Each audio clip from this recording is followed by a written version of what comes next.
Overview of disinflation, hyperinflation, deflation, and the preferable level of inflation.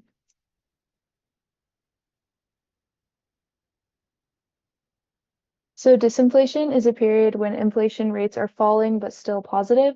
This usually occurs when the central bank aggressively tries to contain inflation via contractionary monetary policy. So you can see in the graphs down here, disinflation and deflation, and the difference between them. They are commonly confused, but you can see in disinflation, inflation is still rising, but the rate at which it's rising is falling. And then deflation is just the opposite of inflation, so it's just falling altogether. Hyperinflation. So hyperinflation refers to extremely long-lasting and painful increases in the price level.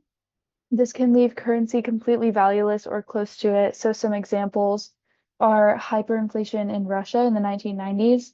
So you can see on the graph here that they hit a period of hyperinflation around 1992.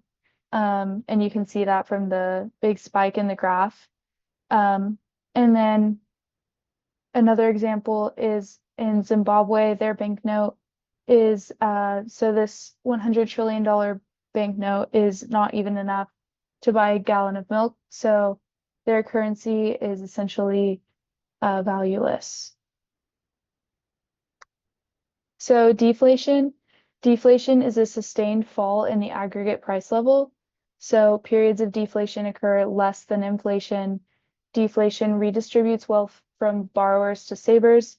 So the increase in the burden of debt leads to a decrease in borrowing.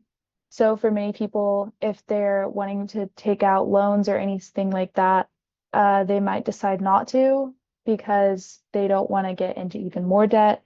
And then a decrease in AD leads to a new decrease in prices and more deflation. So that would be a deflationary spiral or a deflationary trap. And then you can see on the graph down here, during the Great Depression, aggregate prices in the US fell by 50% in a few years. So this is a big example of a deflationary spiral and just deflation in general.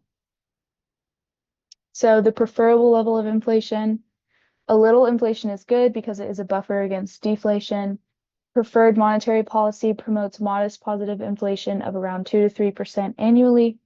So this helps to reduce the risk of deflation. It makes it easier for firms to adjust real wages in response to changes in the labor market. And it permits the central bank to implement expansionary monetary policy. So this all helps to keep nominal interest rate above zero. So that nominal interest rate would equal real interest rate plus inflation rate.